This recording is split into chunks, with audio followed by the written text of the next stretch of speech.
வணக்கம். இது third lesson, அதாவது 12th ஸ்டாண்டர்டில் மேக்னட்டிசம். இந்த லெசனில் அதான் பார்த்துட்ருக்கோம். இப்போ போன வீடியோவில் கொஞ்சம் பார்த்தோம். எது வரலையும் அப்படின்னா பைட்-சாவர்ட் லா, அதோட அப்ளிகேஷன் அது வரலையும் பார்த்துருந்தோம். இப்போ ஆம்பியர் சர்க்யூட்டல் லா, அடுத்த சிலபஸில் இருக்கக்கூடிய டாபிக் வந்து நமக்கு ஆம்பியர் சர்க்யூட்டல் லா.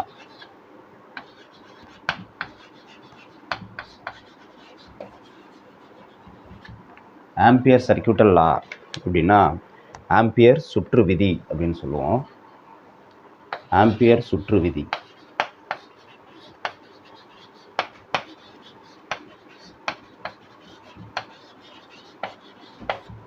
ஆம்பியர் சுற்று விதி அப்படின்னு சொல்கிறது.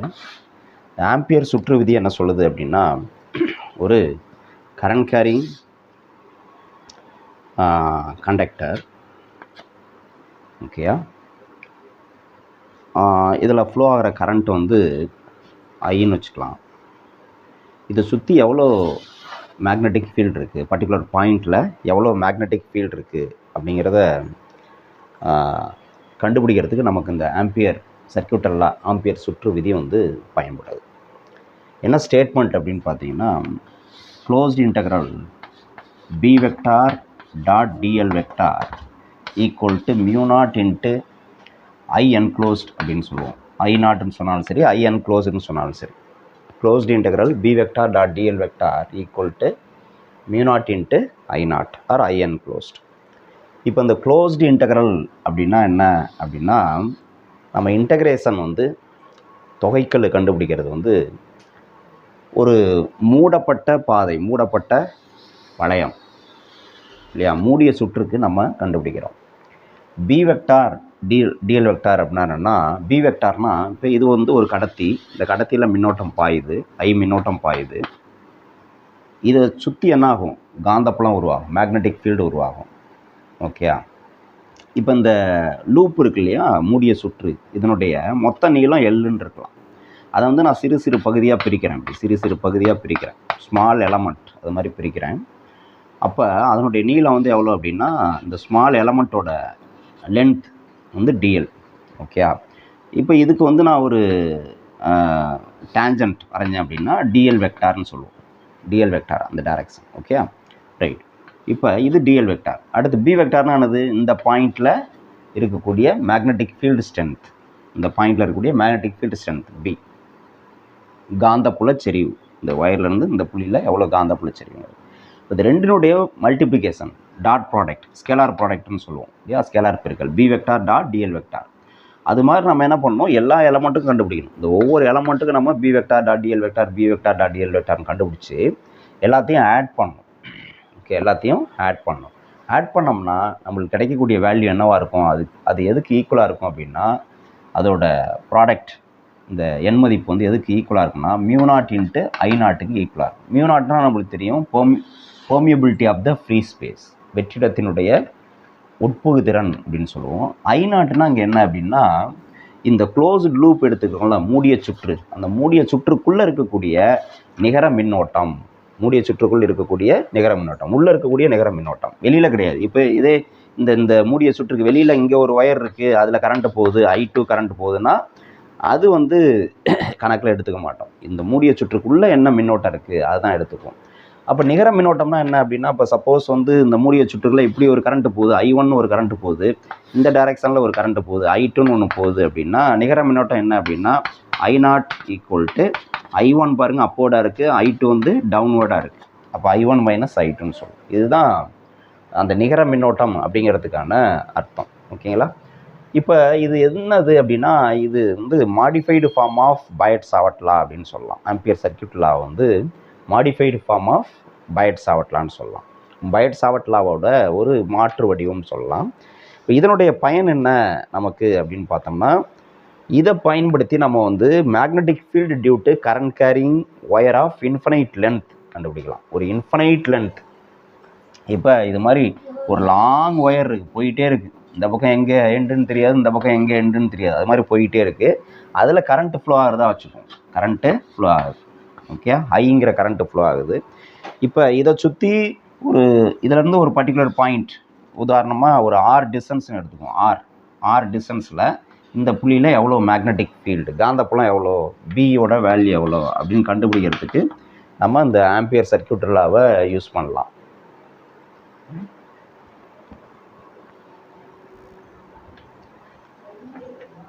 இப்போது இந்த நேரான முடிவிலா நீளமுள்ள மின்னோட்டம் பாயும் கடத்தினால் இந்த புள்ளியில் காந்தப்புலம் எவ்வளோ அப்படிங்கிறத கண்டுபிடிக்கிறதுக்கு நம்ம என்ன பயன்படுத்தலாம்னா இந்த ஆம்பியர் சுற்று விதியை பயன்படுத்தலாம். ஸோ இப்போ இதை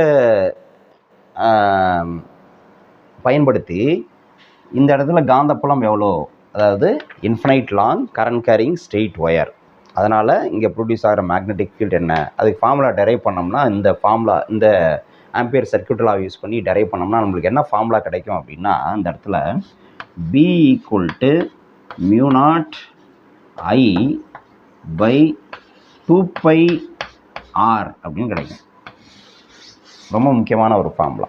B = μ0 I by 2πr அப்படின்னு கிடைக்கும். ஓகேயா? இப்போ ஆல்ரெடி நம்ம வந்து பையட்-சாவர்ட் லாவில் ஒரு அப்ளிகேஷன் பார்த்தோம். நம்ம பையட்-சாவர்ட் லாவில் ஒரு சர்க்குலர் காயில் இருக்குது அப்படின்னா அந்த சர்க்குலர் காயில்னால் அதோட கரண்ட் கேரிங் சர்க்குலர் காயில் இல்லையா, வட்ட வடிவ கம்பிச்சுருள், மின்னோட்டம் தாங்கிய வட்ட வடிவ கம்பிச்சுருள், அதனுடைய மையம் இது வந்து ஆரம்னு வச்சுக்குவோம், ரேடியஸ் வந்து கேபிட்டல் ஆர், அதனுடைய மையத்தில் எவ்வளோ மேக்னெட்டிக் ஃபீல்டு, காந்தப்புலம் எவ்வளோ உருவாகுது அப்படின்னு பையட்-சாவர்ட் லா யூஸ் பண்ணி கண்டுபிடிச்சோம். அதுக்கு ஃபார்முலா நீங்கள் பார்த்தீங்கன்னா என்ன கண்டுபிடிச்சோம், μ0 Ni by 2a அப்படின்னு வந்தது. 2a ஏன்னா இங்கே வந்து ஆரம் ஆர் 2rன்னு வந்தது. இது ரெண்டும் கன்ஃபியூஸ் பண்ணிக்கூடாது இல்லையா. வட்ட வடிவ கம்பிச்சுருள் இதில் வந்து n சுற்று இருக்குது. ஓகே, இதில் பாயக்கூடிய மின்னோட்டம் I அப்படின்னா அதனுடைய மையத்தில் காந்தப்புலத்துக்கு ஃபார்முலா என்னென்னா μ0 Ni by 2r. 2 கேபிட்டல் ஆருங்கிறது ஆர் கேபிட்டல் ஆருங்கிறது ரேடியஸை ரெப்ரசன்ட் பண்ணுறது. அதே ஸ்ட்ரெயிட் ஒயர், இதனால் இந்த புள்ளியில் எவ்வளோ காந்தப்புலம் ஆர் தொலைவில் எவ்வளோ காந்தப்புலம்னா ஃபார்முலா μ0 I by 2πr. இது ரெண்டும் கன்ஃபியூஸ் பண்ணிவிட கம்பேர் பண்ணி பார்த்துக்கணும். ஓகே, இது வந்து ஆம்பியர் சர்க்யூட் லா, ஆம்பியர் சுற்று விதியை பயன்படுத்தி கொண்டு வர்றது, இது பையட்-சாவர்ட் விதியை பயன்படுத்தி கொண்டு வர்றது தெரிஞ்சுக்கணும். ஓகே, அடுத்து இன்னொரு விஷயம் நான் சொல்லியிருந்தேன், இங்கே வந்து காந்தப்புலம் எந்த திசையில் இருக்குது அப்படிங்கிறத கண்டுபிடிக்கிறதுக்கு நம்ம வந்து வலது கை பெருவிரல் விதியை பயன்படுத்தலாம் அப்படின்னு சொன்னோம். ரைட் ஹேண்ட் தம் ரூல் பயன்படுத்தலாம்னு சொன்னோம்.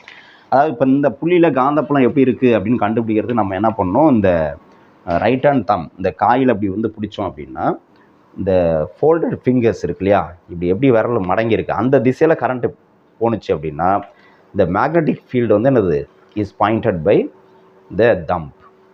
ஓகே, இந்த மடக்கப்பட்ட விரலினுடைய திசையில் மின்னோட்டம் பாய்ஞ்சதுன்னா காந்தப்புலத்தினுடைய திசை வந்து அது பெருவிரலுடைய திசையில் இருக்கும். அப்போ இப்படி பிடிக்கிறப்ப இப்படி தான் மின்னோட்டம் பாயுதுன்னு வச்சுங்களேன், இந்த திசையில் இங்கே பாருங்கள், இப்படி பிடிக்கிறப்ப இந்த திசை இப்படி மின்னோட்டம் பாயுது, இதுதான் இந்த திசை. காயில் வந்து கிடைத்தளமாக அப்படி இருக்கிறதா வச்சுக்கோங்கன்னா காந்தப்புலம் இந்த புள்ளியில் எந்த திசையில் இருக்கும் அப்படின்னா இந்த புள்ளியில் என்னுடைய அச்சில் இந்த திசையில் இருக்கும். இதே ரைட் ஹேண்ட் தம் ரூல் வலது கை பெருவிரல் விதியை வந்து நம்ம இதுக்கும் பயன்படுத்தலாம். இப்போ இது நேரான மின்னோட்டம் பாயும் கடத்தி, இதை சுற்றி காந்தப்புலம் இருக்குது, இதை சுற்றி இருக்குது, இப்படி காந்தப்புலம் இதை சுற்றி இருக்குது. இந்த ரிங்கு எப்படி கிடைத்தளத்தில் இருக்கோ அதே மாதிரி இங்கே ஒரு கிடைத்தளத்தில் காந்தப்புலம் இருக்குது. அங்கே வந்து நமக்கு எந்த திசையில் காந்தப்புலம் இருக்கும், இப்படி கிடைத்தளத்தில் ஒரு ரிங் இருக்குன்னா இப்போ இந்த புள்ளியில் காந்தப்புலம் எப்படி உள்நோக்கி போகுமா வெளிநோக்கி இருக்குமா அப்படின்னு இருக்குல்ல.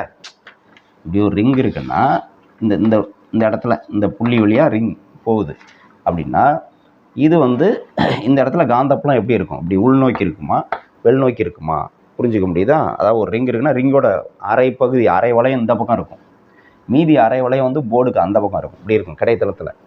அப்போ அந்த ரிங்கில் கரண்ட் மேக்னெட்டிக் ஃபீல்டு காந்தப்புலம் எந்த திசையில் போகுது, உள்நோக்கியா வெளிநோக்கியா, கிளாக் வைஸா ஆன்டி கிளாக் வைஸா, அதை கண்டுபிடிக்கிறதுக்கும் நம்ம இந்த ரைட் ஹேண்ட் தம் ரூலை பயன்படுத்தலாம். எப்படின்னா இந்த ஒயரை வந்து பிடிக்கிறோம், இங்கே எப்படி இந்த காயில் பிடிக்கிறோமோ அது மாதிரி அந்த ஒயரை இப்படி பிடிக்கிறோம் அந்த கையில் ரைட் ஹேண்டில் பிடிக்கிறப்ப நமக்கு வந்து எப்படி பிடிக்கிறோம், இப்படி பிடிக்கிறோமா.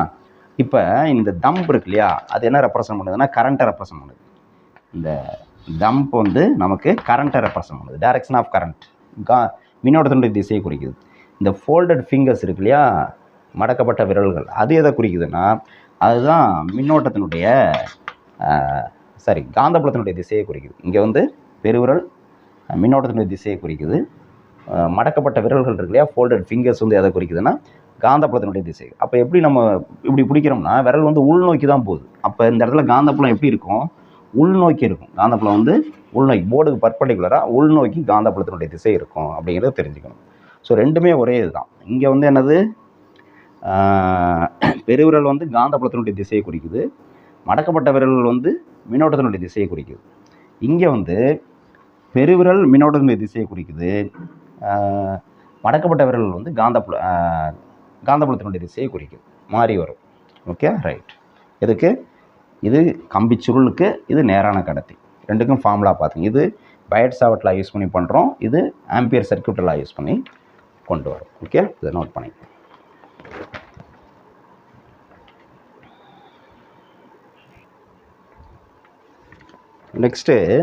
நெக்ஸ்ட் டாபிக் என்ன கொடுத்துருக்காங்கன்னா சிலபஸில், magnetic field inside a current carrying solenoid.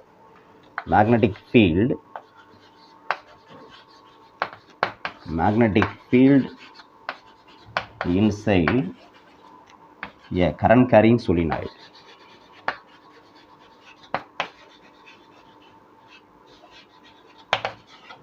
current carrying solenoid அதாவது மின்னோட்டம் பாயும் நீண்ட வரிச்சுருளின் உள்ளே காந்தப்புலம். மின்னோட்டம் தாங்கிய அல்லது மின்னோட்டம் பாயும் நீண்ட வரிச்சுருள்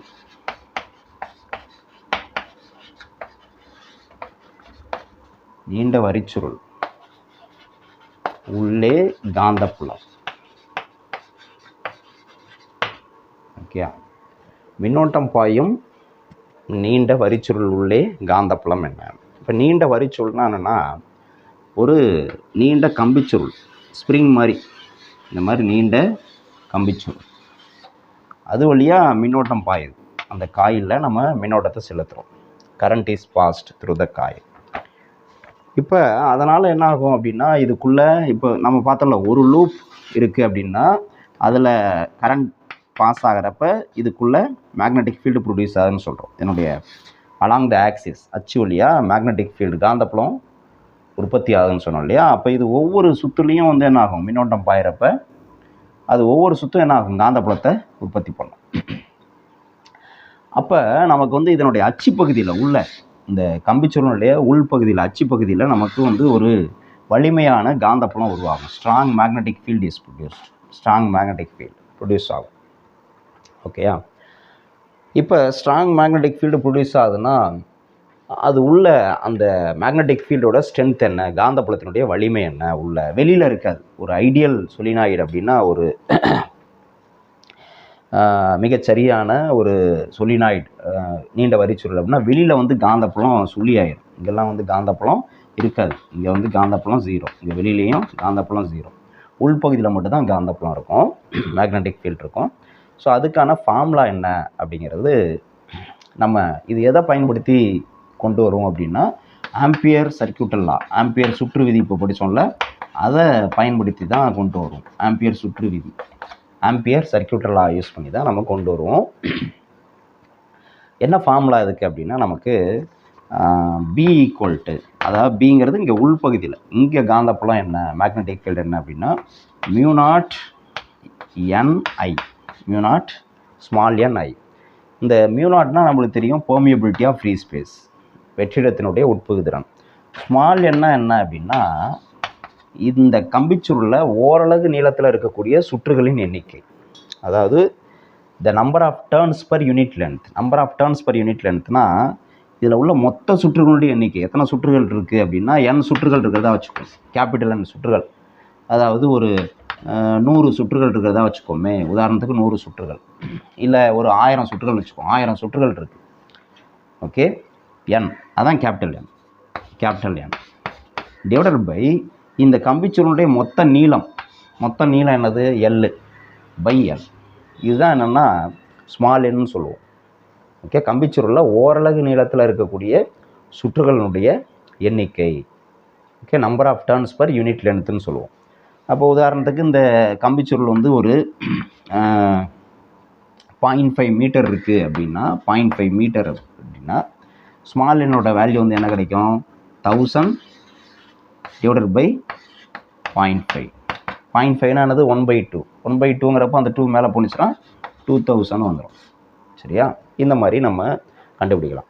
ஐங்கிறது current flowing through the coil, solenoid, அந்த வரிச்சுருளின் வழியாக செல்லக்கூடிய மின்னோட்டத்தினுடைய அளவு ஐ. இதுதான் நமக்கு வந்து இந்த சொலினாய்டு உள்ள ப்ரொடியூஸ் ஆகிற மேக்னெட்டிக் ஃபீல்டுக்கான ஃபார்முலா μ0 × Ni. இந்த ஸ்மால் எண்ணுக்கு பதிலாக கேபிட்டல் என் போட்டுக்கலாம். இந்த மாதிரியும் எழுதிக்கலாம். μ0 × N/L × I அப்படின்னு எழுதிக்கலாம். Okay, right. இது தெரியணும். அடுத்து இங்கேயும் வந்து என்னென்னா, இந்த நீண்ட வரிச்சுருள் வந்து மின்னோட்டம் பாயிறப்ப இது வந்து என்ன ஆகுது? இது உள்ளே வந்து காந்தப்புலம் உருவாகுதா? அப்போ இது வந்து ஒரு சட்ட காந்தமாக ஆக்ட் பண்ணும், ஒரு பார் மேக்னெட்டாக ஆக்ட் பண்ணும். இப்போ பார் மேக்னெட்னா நமக்கு வந்து அதுக்கு என்ன இருக்கும்? நார்த் போல் சவுத் போல் இருக்கும்ல. இப்போ இதுக்கு எப்படி கண்டுபிடிக்கிறது நார்த் போல் சவுத் போல் எங்கே இருக்கும் அப்படின்னா, அதுக்கும் நம்ம இந்த ரைட் ஹேண்ட் தம் ரூலை பயன்படுத்தலாம். இப்போ அந்த கம்பிச்சுருளில் மின்னோட்டம் வந்து இந்த இப்படி பிடிக்கிறோம், இந்த கம்பிச்சுருளை இப்படி பிடிக்கிறோம் கையில். பிடிக்கிறப்ப நமக்கு வந்து மின்னோட்டம் வந்து இந்த டைரெக்ஷன், அங்கே பாருங்கள் ஃபோல்டட் ஃபிங்கர்ஸ், இந்த டைரெக்ஷனில் மின்னோட்டம் பாய்ஞ்சதுன்னா, கரண்ட் ஃப்ளோ ஆனிச்சுன்னா, மேக்னெட்டிக் ஃபீல்டு எந்த டைரெக்ஷனில் இருக்கும்? அலாங் த தம்ப் இல்லையா, இந்த டைரெக்ஷனில். அப்போ உள்ளே வந்து இந்த டைரெக்ஷனில் காந்தப்புலம் இருக்குது அப்படின்னா, நமக்கு வந்து காந்தப்புலம் எப்படி இருக்கும் அப்படின்னா, அங்கே பாருங்கள் ஒரு சட்டகாந்தம் இருக்குது அப்படின்னா, இது வந்து நார்த்து, இது வந்து சவுத்து, இது நார்த்துன்னு வச்சுக்குவோம். காந்தப்புலத்தினுடைய திசை என்னென்னா நார்த்துலேருந்து சவுத்து நோக்கி வரும், நார்த்துலேருந்து சவுத்தை நோக்கி. ஓகே, இதில் வெளி மேக்னெட்டுக்கு வெளியில், மேக்னெட்டுக்கு உள்ளே எப்படி இருக்குன்னா சவுத்துலேருந்து நார்த் நோக்கி இருக்கும். ஓகே, அப்போ மேக்னெட்டுக்கு உள்ள மேக்னெட்டிக் ஃபீல்டு காந்தப்புல கோடுகள் வந்து இந்த திசையில் இருக்குது அப்படின்னா சவுத் டு நார்த். ஓகே, அதான் இங்கே சொல்கிறேன். இந்த கம்பிச்சுருளில் காந்தப்புலம் இப்போ நான் என்ன சொன்னேன்?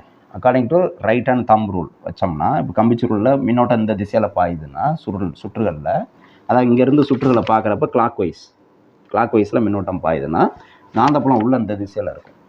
அப்போது நமக்கு வந்து இந்த திசையில்னா என்ன சொன்னேன் பாருங்கள், சவுத் டு நார்த். உள்ளே வந்து மேக்னெட்டுக்கு வெளியில் தான் நார்த் டு சவுத் காந்தப்புல கோடுகள் போகும், மேக்னெட்டிக் ஃபீல்டு லைன்ஸ். உள்ளே வந்து அது சவுத் டு நார்த். அப்போ இந்த எண்டு இது எப்படி பார்த்தோம்னா, மேக்னெட்டிக் ஃபீல்டு இந்த திசையில் இருக்க ஆயில்னா இந்த எண்டு சவுத்து, இந்த எண்டு வந்து என்னது நார்த். ஓகே, அந்த எண்டு சவுத்து, இந்த எண்டு நார்த். அதாவது நம்ம காயில் பார்க்குறப்ப நம்ம பக்கம் வந்து என்னது கிளாக் வைஸில் கரண்ட் ஃப்ளோ ஆனிச்சுன்னா, நியர் எண்டு வந்து சவுத்து, ஃபாதர் எண்டு வந்து என்னது நார்த்துன்னு சொல்லுவோம். இது வந்து எண்ட் ரூல் அப்படின்னு சொல்லுவோம், முனை விதி, எண்ட் ரூல் அப்படின்னு சொல்லுவோம். எண்ட் ரூல், முனை விதி அப்படின்னு சொல்லுவோம். இது கண்டுபிடிக்க தெரியணும். ஓகே, இதுதான் வந்து சொலினாய்டை பொறுத்தவரையும் மேக்னெட்டிக் ஃபீல்டு. இதை பேஸ் பண்ணி நம்ம ப்ராப்ளம் சால்வ் பண்ணோம். இதை நோட் பண்ணிக்கலாம்.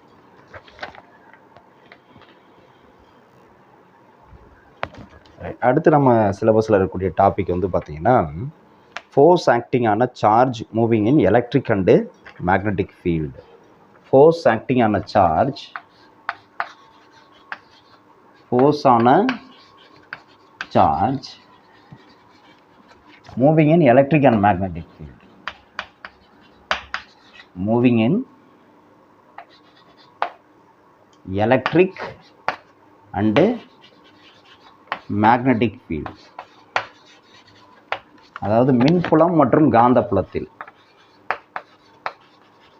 மின்புலம் மற்றும் காந்தப்புலத்தில்,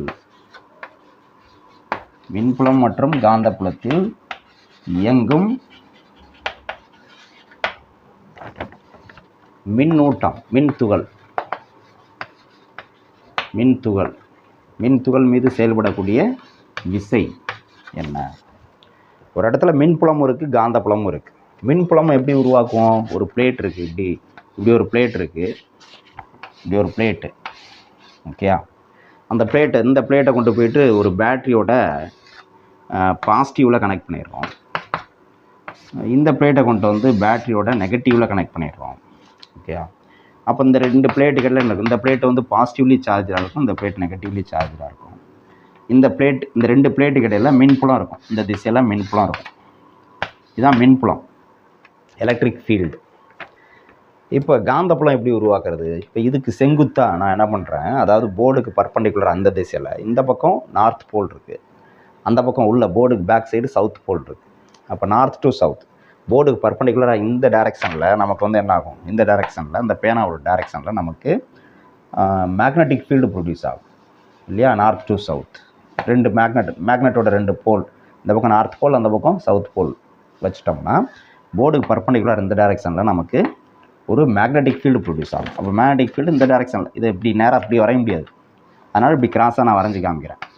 ஸோ ரெண்டு ஃபீல்டு, ஒன்று வந்து எலக்ட்ரிக் ஃபீல்டு, இன்னொன்று வந்து என்னது மேக்னெட்டிக் ஃபீல்டு, மின்புலம் காந்தப்புலம். இது ரெண்டும் கிராஸ் ஆகக்கூடிய இடத்துல ஒரு மின் துகள், Q மின்னோட்டம் பெற்ற ஒரு துகள் இயங்குது. உதாரணமாக ஒரு எலக்ட்ரான் அல்லது புரோட்டான் இயங்குது அப்படின்னா அதன் மீது செயல்படக்கூடிய விசை என்ன அப்படின்னா நமக்கு வந்து இப்படி எழுதலாம் formula. F vector equal to, ஏன்னா விசைங்கிறது ஒரு வெக்டார் அளவு, அதனால் F vector equal to Q into E vector plus V vector cross B வெக்டார்னு சொல்லலாம். F vector equal to Q into E vector plus V vector cross B vector. இப்போ இது என்ன அர்த்தம் அப்படின்னா ரெண்டு ஃபீல்டுமே இருக்குது, எலக்ட்ரிக் ஃபீல்டு இருக்குது, மின்புலம் மேக்னெட்டிக் ஃபீல்டு காந்தப்புலம், ரெண்டுமே இந்த மின்னோட்டம் பெற்ற துகள் மீது விசையை செலுத்தும். ஓகே, அப்போ எலக்ட்ரிக் ஃபீல்டுனால ப்ரொடியூஸ் ஆகிற விசை, எலக்ட்ரிக் ஃபீல்டுனால உருவாகக்கூடிய விசை, மின்புலத்தினால் உருவாகக்கூடிய விசைக்கு ஃபார்முலா என்னென்னா ஃபஸ்ட்டு சாப்டர்லேயே நம்ம படிச்சிருக்கோம். என்னென்னா F equal to QE, F equal to QE, அதுதான் இந்த பார்ட் QE. காந்தப்புலத்தினால் உருவாகக்கூடிய விசை என்ன, அதுதான் லாரன்ஸ் ஃபோர்ஸ்ன்னு சொல்கிறோம். இதுவே லாரன்ஸ் ஃபோர்ஸ் தான். காந்தப்புலத்தினால் உருவாகக்கூடிய விசைக்கு வந்து ஃபார்முலா என்னென்னா F equal to BQV sine தீட்டான்னு சொல்லுவோம். BQV sine theta. ஓகே, இதுதான் நம்ம என்ன சொல்கிறோம் வெக்டாரில் சொல்கிறப்ப F vector equal to Q into V vector cross B வெக்டார்னு சொல்கிறோம். F vector equal to Q into V vector cross B vector அப்படின்னு சொல்கிறோம். அப்போ இதில் வந்து பாருங்கள், இந்த Q வந்து காமனாக இருக்குது. இங்கே வந்து ஈங்கிறது மின்புலம் வெக்டாரில் சொன்னால், இங்கே வந்து Q இன்ட்டு E வெக்டார், இங்கே Q into V vector cross B vector. என்னது ஃபோர்ஸ் டியூ டு, இது எலக்ட்ரிக் ஃபீல்டு FEன்னு வச்சுக்கிறேன், இது FBன்னு வச்சுக்கிறேன். Force due to magnetic field, இது மின்புலத்தினால் உருவாகக்கூடிய விசை, இது காந்தப்புலத்தினால் உருவாகக்கூடிய விசை. ஓகே, இதில் பாருங்கள் Q into V vector cross B vector. அப்போ இதில் வந்து Q இன்ட்டு E வெக்டார். இப்போ காமனாக என்ன இருக்குது, ரெண்டுலேயுமே Q இருக்குது, அதை வெளியே எடுத்துட்டோம். இங்கே வந்து E வெக்டார் இருக்குது, ப்ளஸ் ரெண்டையும் ஆட் பண்ணுறோம், ரெண்டுமே ஃபோர்ஸ் தான், டோட்டல் ஃபோர்ஸ்க்கு ரெண்டும் ஆட் பண்ணுறோம் vector addition, plus V vector cross B vector. இதுதான் எழுதியிருக்கும்.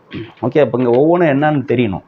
Qனா தெரியும், இந்த இந்த மின் துகளினுடைய மின்னூட்ட மதிப்பு எலக்ட்ரிக் சார்ஜ். ஈனா என்ன, மின்புல செறிவு எலக்ட்ரிக் ஃபீல்டு ஸ்ட்ரென்த்து. வீனா என்ன அப்படின்னா இந்த மின் துகள் இருக்குல்ல, அது வந்து இயங்கிக்கிட்டு இருக்கு, இப்படி இயங்கிக்கிட்டு இருக்கு. எவ்வளோ வேகத்தில் அப்படின்னா V திசை வேகத்தில், velocity of the particle, V for velocity of the particle, அந்த துகளினுடைய திசை வேகம். B வெக்டார்னா காந்தப்புல செறிவு, காந்தப்புலத்தினுடைய வலிமை, மேக்னெட்டிக் ஃபீல்டு ஸ்ட்ரென்த். இதுதான். அப்போ இந்த தீட்டாங்கிறது எப்படி வந்தது அப்படின்னா நான் சொல்லியிருக்கேன், A vector cross B vector அப்படின்னா vector formula, vector product formula நம்மளுக்கு தெரியும்ல, ஸ்கேலார் ப்ராடக்ட் வெக்டார் ப்ராடக்ட் படிச்சிருக்கோம். A வெக்டார் கிராஸ் B வெக்டார்னா AB சைன் தீட்டான்னு எழுதுவோம். அது மாதிரி V வெக்டார் கிராஸ் B வெக்டார்னா VB sine theta or BB sine தீட்டான்னு சொல்லுவோம். இந்த தீட்டாங்கிறது என்ன அப்படின்னா இங்கே angle between V and B, இந்த Vக்கும் Bக்கும் இடையில உள்ள ஆங்கிள். அதாவது இந்த B வெக்டார் இருக்கு இல்லையா, இந்த B வெக்டார் வந்து இந்த திசையில் இருக்குது, அதாவது போர்டுக்கு பர்பண்டிகுலராக அந்த திசையில் இருக்குது, இந்த திசையில் இருக்குது போர்டுக்கு பர்பண்டிகுலராக. இந்த சார்ஜ்டு பார்ட்டிகிள் மின்னோட்டம் பெற்ற துகள் வந்து எந்த திசையில் இயங்குது, இந்த B வெக்டாருக்கும் இந்த V வெக்டாருக்கும் இடையில உள்ள ஆங்கிள் என்ன, அதுதான் தீட்டா.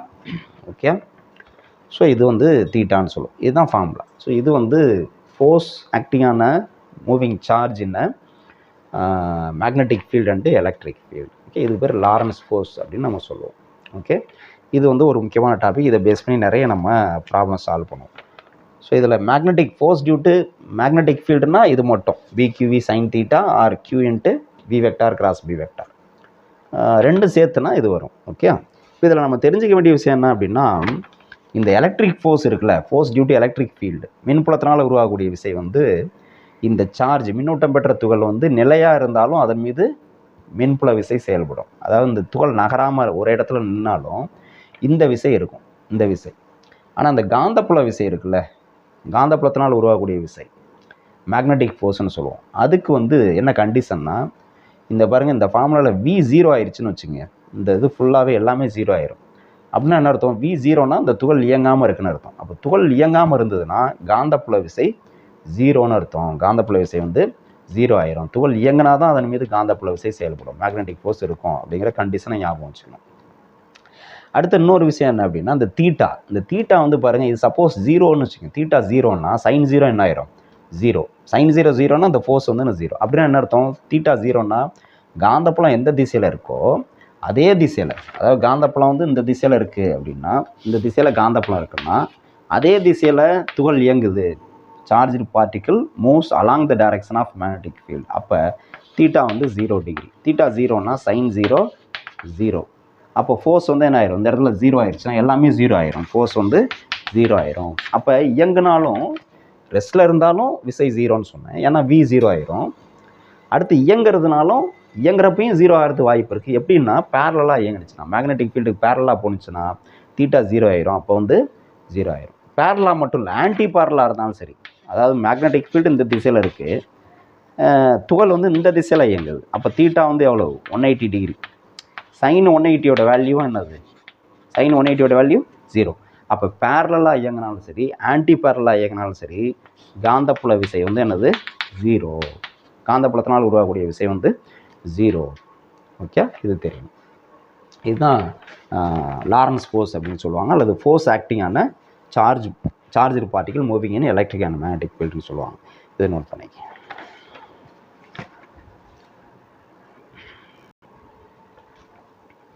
நெக்ஸ்ட் வந்து ஃபோர்ஸ் ஆக்டிங் ஆன current carrying conductor in uniform magnetic field. Force acting ஆன, இது அடுத்த ஸ்டேஜ். ஃபோர்ஸ் ஆன கரண்ட் கேரிங் கண்டக்டர்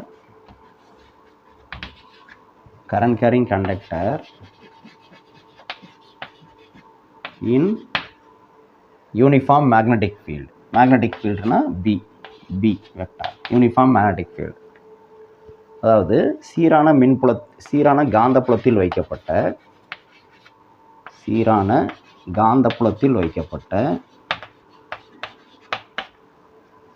மின்னோட்டம் தாங்கிய கடத்தி, அதன் மீது செயல்படக்கூடிய விசை.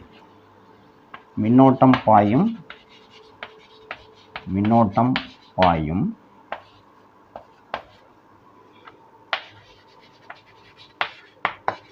கடத்தி மீது செயல்படும் விசை.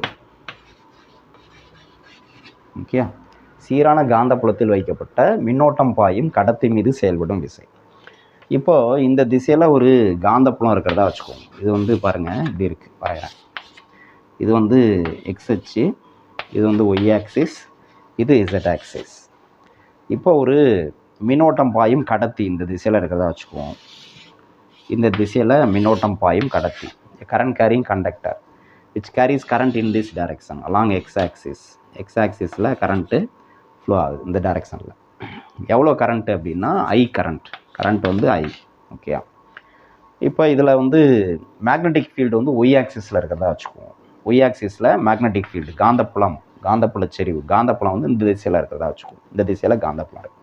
அதாவது இந்த இடத்துல வந்து நார்த் போல் இருக்குது, இங்கே வந்து என்னது சவுத் போல் இருக்குது. அப்போ இந்த திசையில் காந்தப்புலம் இருக்கும். இப்போ இந்த மாதிரி வைக்கிறப்ப இதில் ஒரு கரண்ட் கேரிங் ஒயரை வச்சோம்னா என்ன ஆகும்னா, இந்த ஒயர் வந்து நகர ஆரம்பிக்கும். இந்த ஒயர் ஆட்டோமேட்டிக்காக நகர ஆரம்பிக்கும். ஏன் நகருது அப்படின்னா, இதன் மீது ஒரு விசை செயல்படுது, ஒரு ஃபோர்ஸ் ஆக்ட் ஆகும். அந்த ஃபோர்ஸ் தான் இது, ஃபோர்ஸ் ஆக்டிங் ஆன கரண்ட் கேரிங் கண்டக்டர். இப்போ அதுக்கு வந்து என்ன ஃபார்முலா, அதுதான் நம்ம வந்து பார்க்குறோம். என்ன ஃபார்முலா அப்படின்னா, F வெக்டார் ஈக்குவல் டு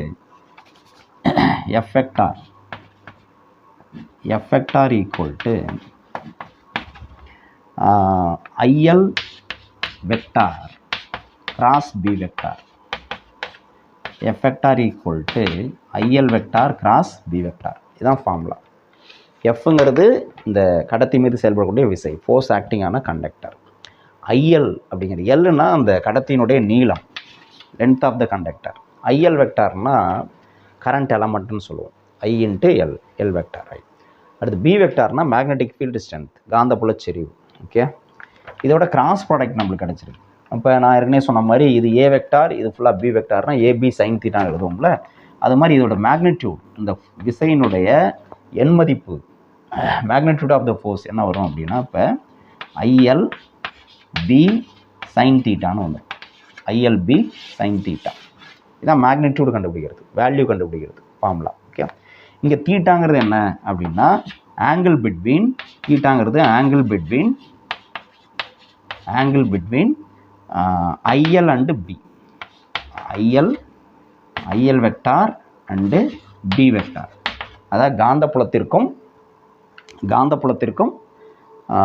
இந்த மின்னோட்டத்தினுடைய திசைக்கும் இடையில் உள்ள கோணம் இருக்கு இல்லையா. அப்போ இந்த இடத்துல வந்து என்னது 90 டிகிரி வரும். இந்த இடத்துல வந்து தீட்டா வந்து 90 டிகிரி வரும். ஓகே, தீட்டா வந்து இப்போ இந்த இடத்துல 90 டிகிரி வரும்.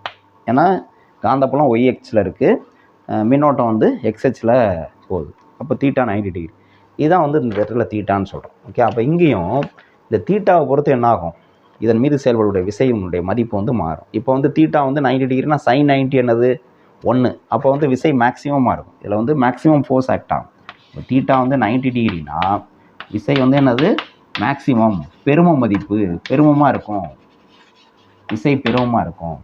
இப்போ சப்போஸ் இந்த கடத்தி வந்து இப்படி இருக்குல்ல, இப்படி இருக்கிற கடத்தி வந்து இந்த திசையில் எப்படி வச்சுருக்கோம், மின்னோட்டம் வந்து இந்த திசையில் பாயுது அலாங் ஒய் ஆக்சிஸ், இல்லை நெகட்டிவ் ஒய் ஆக்சிஸ், இந்த திசையில் பாயுது கடத்தி இப்படி இருக்கிற கடத்தி எப்படி வச்சுருக்கோம், ஒய்ஹெச்சுக்கு பேரலாக வச்சுருக்கோம்.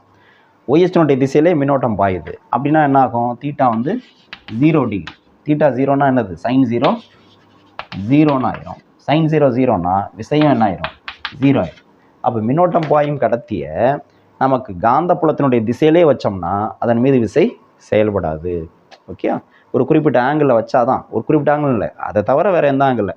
அதே மாதிரி ஆன்டி பேரலாக வச்சாலும் சரி, மின்னோட்டம் இப்படி பாய்ஞ்சதுனாலும் 0, தலைகளாக இப்படி பாய்ஞ்சதுனாலும், கடத்தி எப்படி வச்சுட்டு இந்த திசையில் மின்னோட்டம் பாயுது கீழ் நோக்கினாலும் அப்போ நாங்கள் சைன் 180 ஆயிரும். சைன் 180 0, அப்போ விசை வந்து 0 ஆயிரும். ஓகே, இதுதான் இது என்னது கடத்தி, மின்னோட்டம் பாயும் கடத்தி மீது செயல்படக்கூடிய விசை, காந்தப்புலத்தினால் செயல்படக்கூடிய விசை. இப்போ இதுக்கும் வந்து டைரக்ஷன் இருக்குது. நமக்கு வந்து எந்த டைரக்ஷனில் இந்த விசை செயல்படும் அப்படிங்கிறதுக்கு வந்து Fleming left hand rule use பண்ணுவாங்க. ஃப்ளமிங் லெஃப்ட் ஹேண்ட் ரூல், ஃப்ளமிங்கினுடைய இடது கை விதி வந்து பயன்படுத்தும். ஃப்ளமிங்கினுடைய இடது கை விதி பயன்படுத்தும். இதில் வந்து என்ன சொல்கிறோம் அப்படின்னா, இடது கையினுடைய முதல் 3 விரல்கள், பெருவிரல், ஆள்காட்டி விரல், நடுவிரல், 3ஐயும் வந்து ஒன்றுக்கொன்று செங்குத்தாக வச்சுக்கிட்டோம்னா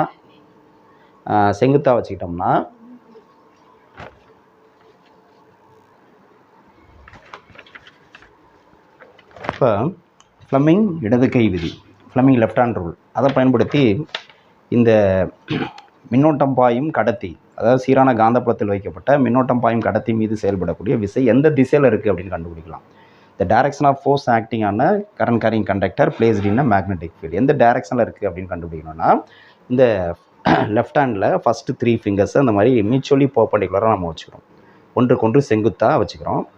இப்படி வைக்கிறப்ப நமக்கு வந்து என்னென்னா, இந்த ஆள்காட்டி விரல் இருக்கு இல்லையா, 4 ஃபிங்கர், அது வந்து ரெப்ரசன்ஸ் மேக்னெட்டிக் ஃபீல்டு, காந்தப்புலத்தினுடைய திசையை குறிக்குது. அடுத்து வந்து இந்த நடுவிரல் இருக்கு இல்லையா, மிடில் ஃபிங்கர், அது வந்து ரெப்ரசன்ஸ் டைரக்ஷன் ஆஃப் கரண்ட், மின்னோட்டத்தினுடைய திசையை குறிக்குது. இந்த பெருவிரல் இருக்கு இல்லையா, பெருவிரல் வந்து represents, the thumb represents direction of motion of conductor அல்லது direction of force acting on the conductor.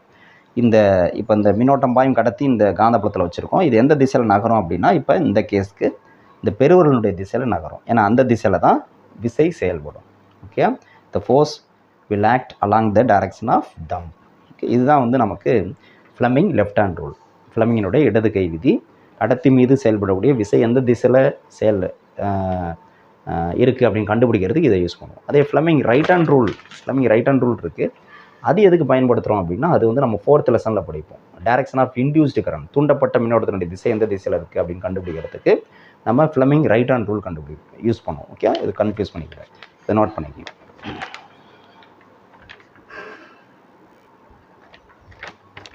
Next force between 2 parallel current carrying conductors. Force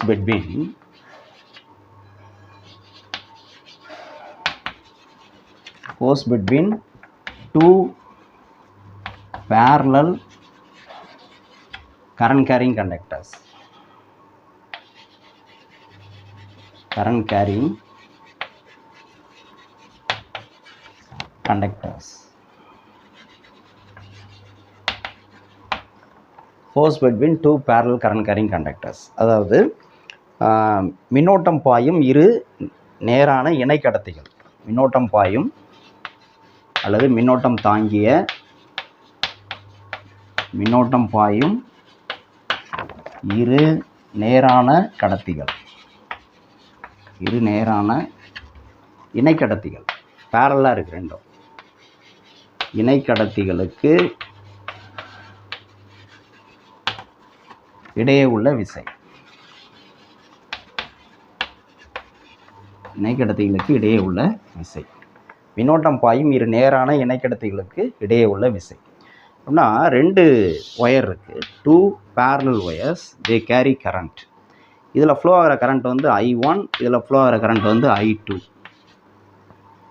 they are separated by a distance R. R or A எப்படி வச்சுட்டாலும் சரி, Rன்னு வச்சுட்டாலும் சரி, ஏன்னு வச்சுட்டாலும் சரி. Okay. இப்போ இதில் வந்து செயல்படக்கூடிய விசை என்ன, ரெண்டுக்கும் இடையில் உள்ள விசை என்ன? ஏன்னா இப்போ இந்த கடத்தி இருக்கு இல்லையா, இந்த கடத்தியில் மின்னோட்டம் பாயிறப்ப இதை சுற்றி காந்தப்புலம் உருவாகும். இதை சுற்றி இப்படி காந்தப்புலம் உருவாகும். அந்த காந்தப்புலத்தில் தான் இந்த கடத்தியை வச்சுருக்கோம். இந்த கடத்தி என்னது, மின்னோட்டம் பாயும் கடத்தி. இப்போ கொஞ்ச நேரத்துக்கு முன்னாடி நம்ம படித்தோம்ல, ஃபோர்ஸ் ஆக்டிங் ஆன current carrying conductor placed in magnetic ஃபீல்டுன்னு படித்தோம்ல. சீரான காந்தப்புலத்தில் ஒரு மின்னோட்டம் பாயும் கடத்தியை வச்சா அதன் மீது விசை செயல்படுன்னு படித்தோம்ல. அது மாதிரி இப்போ இந்த I2ங்கிற ரெண்டாவது கடத்தி வந்து என்னது, ஒரு மின்னோட்டம் பாயும் கடத்தி. அது வந்து இந்த கடத்தினால் உருவாகக்கூடிய காந்தப்புலத்தில் இதை வச்சுருக்கோம். அப்போ இதன் மீது விசை செயல்படும். அதே மாதிரி உல்டாவா எப்படி எடுத்துக்கலாம், இந்த கடத்தியை வந்து இப்போ எடுத்துக்குவோம், இதில் மின்னோட்டம் பாயுது, இதை சுற்றி ஒரு காந்தப்புலம் உருவாகும். ஓகே. அப்போ இந்த கடத்தியினுடைய காந்தப்புலத்தில் தான் இந்த மின்னோட்டம் பாயும் கடத்தியை வச்சுருக்கோம். அப்போ இதன் மீதும் ஒரு விசை செயல்படும். அப்போ இந்த கடத்தியை அட்ராக்ட் பண்ணும், இந்த கடத்தி இதை அட்ராக்ட் பண்ணும். எப்போனா ரெண்டும் சேம் டைரெக்ஷனில் கரண்ட் ஃப்ளோ ஆகும். சப்போஸ் ரெண்டுலேயும் கரண்ட் வந்து ஆப்போசிட் டைரெக்ஷனில் ஃப்ளோ ஆகுது, இதில் இந்த டைரெக்ஷனில் இருக்குது, இதில் வந்து இந்த டைரெக்ஷனில் இருக்குன்னா நமக்கு வந்து ரெண்டும் ஒன்று என்ன பண்ணணும்னா விளக்கும். இது வந்து நான் சொன்னாலே அந்த ஃப்ளெமிங் லெஃப்ட் ஹேண்ட் ரூல் சொன்னேன் இல்லையா, அதை வச்சு பார்த்தோம்னா நம்மளுக்கு தெரியும். ரெண்டும் சேம் டைரெக்ஷனில் கரண்ட் ஃப்ளோ ஆகிறப்ப விசை வந்து என்னன்னா, ஒரு இதில் வந்து விசை இந்த டைரெக்ஷனில் இருக்கும், இதில் வந்து ஃபோர்ஸ் இந்த டைரெக்ஷனில் இருக்கும். ஆப்போசிட் டைரெக்ஷனில் கரண்ட் ஃப்ளோ ஆகிறப்போ பார்த்தோன்னா ரெண்டும் விளக்கு விசையாக இருக்கும், ரிப்பல்சிவ் ஃபோர்ஸாக இருக்கும். அது வந்து ஃப்ளெமிங் லெஃப்ட் ஹேண்ட் ரூல் வச்சு பார்த்தோம்னா நம்மளுக்கு கரெக்டாக வரும். Okay, right. இப்போ இதுக்கு தான் ஃபார்முலா கேட்குறாங்க. இந்த force between two current carrying conductors, அதுக்கு ஃபார்முலா என்ன, ஈக்குவேஷன் என்ன, அது தெரியும். எப்படி கொண்டு வரோம் அப்படின்னா, இப்போ நமக்கு வந்து F equal to mu naught into I1 into I2, mu naught into I1 into I2 by 2 pi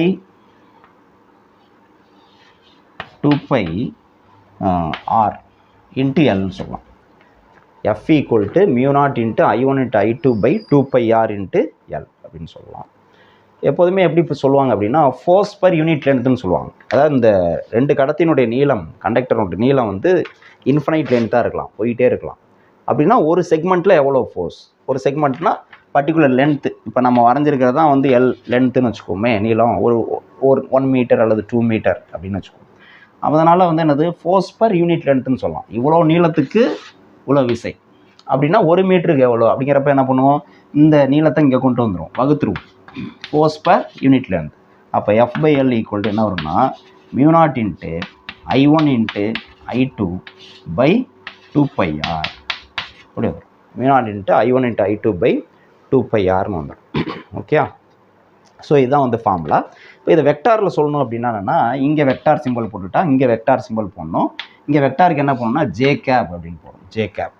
okay, அந்த விசை எந்த டைரெக்ஷனில் இருக்கும் அப்படின்னு சொல்கிறதுக்காக. அதாவது நமக்கு வந்து நான் சொன்னேன் இல்லையா, Fleming left hand rule use பண்ணோம் அப்படின்னா நமக்கு வந்து இப்போ இப்படி வரும், காந்தப்புலம் வந்து இந்த திசையில் எந்த திசையில் இருக்கும் அப்படின்னு பார்க்குறதுக்கு நான் வந்து ரைட் ஹேண்ட் தம் ரூல் பயன்படுத்தணும்னு சொன்னேன். அதே மாதிரி விசையினுடைய திசை கண்டுபிடிக்கிறதுக்கு, டைரக்ஷன் ஆஃப் ஃபோர்ஸ் கண்டுபிடிக்கிறதுக்கு ஃப்ளெமிங் லெஃப்ட் ஹேண்ட் ரூல் கண்டுபிடிக்கணும். இதை வச்சுட்டு நம்ம வந்து இந்த கண்டக்டரில் எந்த டைரெக்ஷனில் ஃபோர்ஸ் ஆக்ட் பண்ணணும், இந்த கண்டக்டரில் எந்த டைரெக்ஷனில் ஃபோர்ஸ் ஆக்ட் பண்ணணும்னு கண்டுபிடிச்சிக்கலாம். ஸோ அதை ஜென்ரலாக வந்து J capன்னு சொல்கிறேன். ஓகே, இதான் வந்து ஃபார்முலா. இது வந்து ஒரு இம்பார்ட்டன்ட் டாபிக் நமக்கு. Force between two parallel current carrying conductors, மின்னோட்டம் பாயும் இரு இணைக்கடத்திகளுக்கு இடையே உள்ள விசை என்ன அப்படிங்கிறது. இதை வச்சு தான் நம்ம என்ன சொல்கிறோம், ஆம்பியர் டிஃபைன் பண்ணுறோம். இது நமக்கு சிலபஸில் இருக்குது. Definition of ampere. 1 ஆம்பியர்னா என்ன? ஆம்பியர்னா நமக்கு என்னது? Unit of current, SI unit of current. மின்னோட்டத்தினுடைய எஸ்ஐ அலகு வந்து என்னது? ஆம்பியர்னு சொல்லுவோம், by the name of scientist. அப்போ 1 ஆம்பியர்னா என்ன அப்படிங்கிறத நம்ம இந்த ஃபார்முலா வச்சு தான் டிஃபைன் பண்ணுறோம். எப்படி டிஃபைன் பண்ணுறோம் 1 ஆம்பியர்னா அப்படின்னா, இப்போ இந்த ஃபோர்ஸ் இருக்கு இல்லையா, இந்த ஃபோர்ஸ் வந்து எவ்வளோ இருக்கணும், அதை வச்சு தான் அந்த 1 ஆம்பியருங்கிறத சொல்கிறோம். எப்படி சொல்கிறோம் அப்படின்னா, இந்த 2 கண்டக்டர்ஸ்லேயும் ஃப்ளோ ஆகக்கூடிய கரண்ட், இந்த 2 பேரல் கண்டக்டர்ஸ்லேயும் ஃப்ளோ ஆகக்கூடிய கரண்ட் வந்து ஈக்குவலாக இருக்குது. ஓகேயா? And they are separated by distance 1 metre. 2 கண்டக்டரும் ஏரில் பிளேஸ் பண்ணியிருக்கோம், காற்றில் 1 மீட்டர் இடைவெளியில் வச்சுருக்கோம். டிஸ்டன்ஸ் வந்து எவ்வளவு? ஆர் எவ்வளவு? 1 metre. They are separated by distance 1 metre வைக்கிறப்ப நமக்கு வந்து ஃபோர்ஸ் எவ்வளோ கிடைக்கணும், இந்த ஃபோர்ஸ் பர் யூனிட் லென்த் எவ்வளோ கிடைக்கும் நம்மளே பார்ப்போமே. நம்ம என்ன சொல்ல போகிறோம், 1 ஆம்பியர்னா என்னென்னு தான் டிஃபைன் பண்ண போகிறோம். இப்போ இதுலேயும் 1 ஆம்பியர் வரணும்னா இந்த ஃபோர்ஸ் எவ்வளோ இருக்குன்னு பாருங்கள். இதன்படி, இந்த ஃபார்முலா படி, இப்போ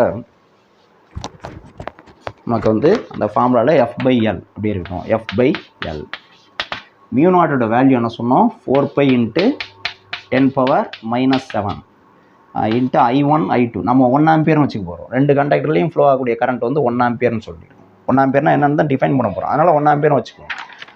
so 1 × 1 okay, divided by 2π into R வந்து 1 மீட்டர் டிஸ்டன்ஸ்னு சொல்லிட்டோம்.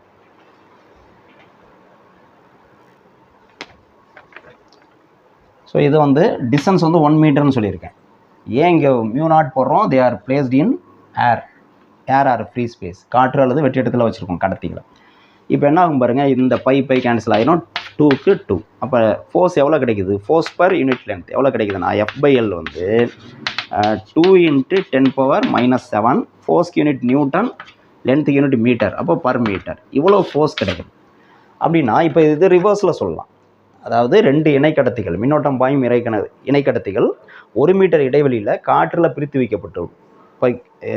வைக்கப்படும் பொழுது அதற்கிடையே செயல்படக்கூடிய விசை, ஓகேயா, 2 × 10⁻⁻7 நியூட்டன் பர் என்னது மீட்டராக இருந்ததுன்னா, பர் மீட்டர்னா என்ன அர்த்தம்? 1 மீட்டர் நீளத்துக்கு அவ்வளோ விசை செயல்படுதுன்னு அர்த்தம். பர் மீட்டர்னா 1 மீட்டர் நீளம், கடத்தியினுடைய நீளம் வந்து எவ்வளோ வேணுமாலும் இருக்கலாம்.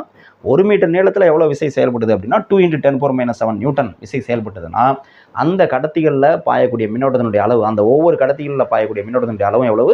1 ஆம்பியர் அப்படின்னு டிஃபைன் பண்ணுறோம். Okay, if the force between 2 current carrying conductors separated by a distance of 1 meter placed in air is 2 × 10⁻⁻7 Newton per unit length, then the current passing through them is equal to 1 ampere அப்படின்னு சொல்கிறோம். இதுதான் ஆம்பியருக்கான definition. இதுவும் தெரிஞ்சுக்கணும். Okay, note point.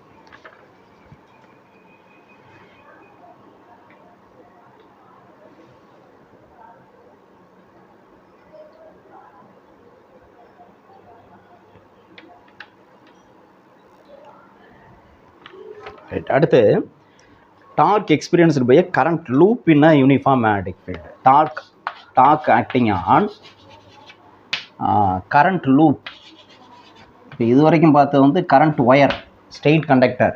இப்போ பார்க்குறது current loop placed in a uniform magnetic field. ஒரு uniform magnetic field, capital B போட்டால் அது மேக்னெட்டிக் ஃபீல்டை குறிக்கிறது. ஒரு சீரான காந்தப்புலத்தில் வைக்கப்பட்ட சீரான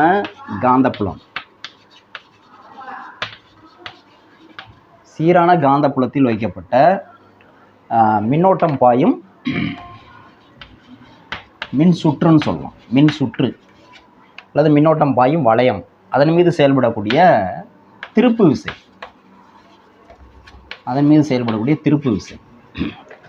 இப்போ ஒரு காந்தப்புலம் அப்படிங்கிறது, இப்போ உதாரணமாக இப்படி இருக்கிறதா வச்சுக்குவோம். இந்த திசையில் காந்தப்புலம் இருக்குது. இப்போ இதுக்கு குறுக்க வந்து இப்படி ஒரு மின்னோட்டம் பாயும் கம்பிச்சுருள், ஒரு செவ்வக வடிவ சட்டம் மாதிரி வச்சுக்கோமே. இது மாதிரி ஒரு கம்பிச்சுருள், இதில் வந்து நிறைய சுற்றுகள் இருந்தாலும் சரி, இல்லை வந்து ஒரு சுற்று இருந்தாலும் சரி, இதன் மீது செயல்படக்கூடிய திருப்பு விசையை நம்ம கண்டுபிடிக்கிறோம். ஏன் திருப்பு விசை வருது அப்படின்னம்னா, இப்போ வந்து பார்த்தீங்கன்னா இதில் 4 ஆர்ம்ஸ் இருக்குது, 4 ஆர்ம்ஸ் இருக்குது இல்லையா, 4 பாகங்கள். இப்போ வந்து ஏ பிசிடி, ஏபிங்கிறது ஒரு ஆர்ம், பிசி இன்னொரு ஆர்ம், சிடி ஏடி, 4 ஆர்ம் இருக்குது. இந்த 4லையுமே வந்து என்னது கரண்ட் ஃப்ளோ ஆகுது. இப்போ இந்த டைரெக்ஷனில் கரண்ட் ஃப்ளோ ஆகுதுன்னா இப்படி போயிட்டு இப்படி வரும், இப்படி சுற்றிட்டு இருக்கு கரண்ட். இப்போ இந்த 4 ஆர்ம்லேயுமே நான் இது ஒவ்வொன்றும் என்னது கரண்ட் கேரிங் கண்டக்டர். இதுலேயும் ஐ கரண்ட் ஃப்ளோ ஆகுது, இதுலேயும் ஐ கரண்ட்டு, இதுலேயும் ஐ கரண்ட் ஃப்ளோ ஆகுது. இப்போ ஃப்ளோ ஆகிறப்ப நம்ம வந்து எனக்கு இது எல்லாமே காந்தப்புலத்தில் தான் இருக்குது, மேக்னெட்டிக் ஃபீல்டில் தான் இருக்குது. இப்போ கொஞ்ச நேரத்துக்கு முன்னாடி என்ன படித்தோம், இப்போ இந்த முழு சுற்றில் என்னது இருக்குது, 4 மின்னோட்டம் பாயும் கடத்திகள் இருக்கிறதா அர்த்தம். 4 மின்னோட்டம் பாயும் கடத்திகள் சேர்ந்தது தான் அந்த ஒரு மூடிய சுற்று, கரண்ட் லூப் ஆக்ட் பண்ணுது, ஏபிசிடிங்கிற லூப். அப்போ இது ஒவ்வொரு பகுதியிலையும் என்ன ஆகும், விசை செயல்படும் இல்லையா. நம்ம ஃபோர்ஸ் ஆக்டிங்கான current carrying conductor placed in magnetic ஃபீல்டுன்னு படித்தோம்ல, அதை அப்ளை பண்ணணும்.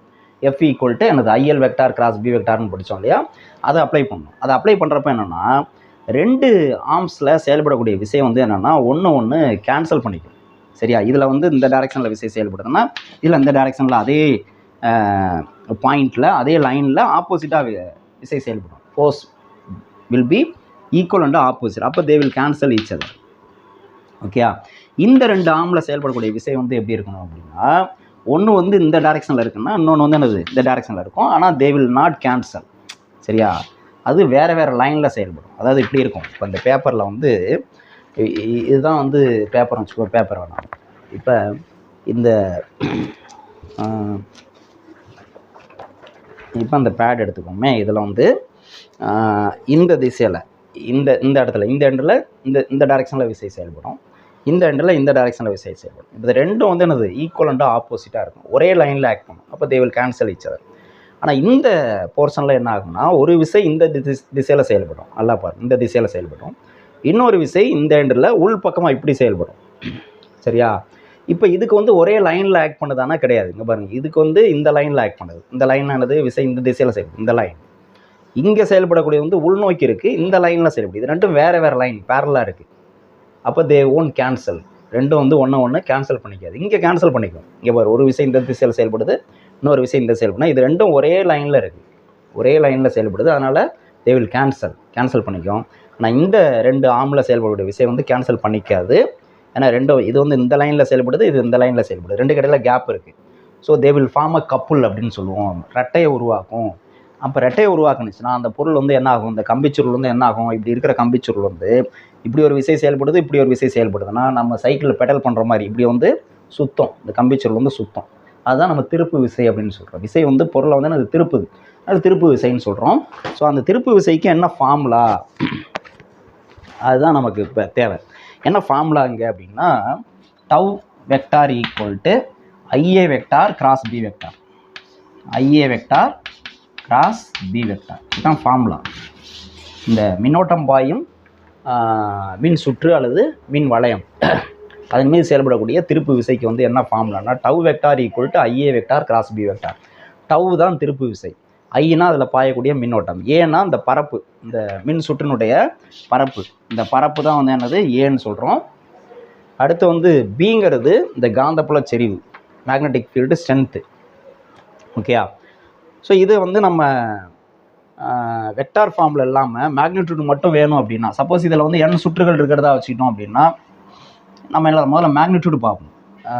n மதிப்பு மட்டும் வேணும் அப்படின்னா டவ் ஈக்குவல் என்ன சொல்லுவோம், இப்போ A vector dot cross B vector, இது ஃபுல்லாக ஏன்னு வச்சுக்கோங்க. A vector cross B வெக்டார்னு AB sin தீட்டான்னு எழுதுவோம்ல, அது மாதிரி இது ஃபுல்லாக ஏன்னா IA, இது ஃபுல்லாக B into sin theta, IAB sin தீட்டான்னு எழுதலாம். ஓகே. சப்போஸ் இதில் n சுற்றுகள் இருக்குது, இப்போ ஒரு சுற்று போட்டிருக்கோம்ல, இது மாதிரி n சுற்றுகள் இருக்குது, ஒரு 100 சுற்று இருக்குன்னா இங்கே வந்து n சேர்த்துக்கலாம், இன்ட்டு n. அப்போ tau equal to n IAB sin தீட்டான்னு எழுதலாம், IAB sin தீட்டா. இப்போ இந்த இடத்துல தீட்டா ஐனா என்னன்னு சொல்லிட்டோம், ஏன்னா என்னன்னு சொல்லிட்டோம், பீனா என்னன்னு சொல்லிட்டோம். தீட்டாங்கிறது என்ன அப்படின்னா angle between IA and B. IA and B அப்படின்னா இப்போ இந்த மின்னோட்டம் பாயும் வளையம் ஏரியா வெக்டார் A வெக்டாருங்கிறது எந்த திசையில் வரும் அப்படின்னா, இப்போ ஒரு கரண்ட்னா கரண்ட்டோட டைரெக்ஷன் மாறும். இந்த ஆமில் இந்த டைரெக்ஷனில் இருக்கும், இந்த ஆமில் இந்த டைரெக்ஷனில் இருக்கும், இந்த ஆமில் இந்த டைரெக்ஷனில் இருக்கும். ஆனால் இந்த IA வெக்டாரோட டைரெக்ஷன் என்ன தெரியுமா, IA வெக்டாரோட டைரெக்ஷன் என்னென்னா, இப்படி ஒரு பரப்பு இருக்குன்னா அந்த பரப்புக்கு செங்குத்து கோடு நம்ம வரையணும். இப்படி செங்குத்து கோடு வரையணும். இந்த செங்குத்து கோடு இருக்குல்ல, அதுதான் இதோட டைரக்ஷன், ஐஏ வெக்டாரோட டைரக்ஷன்.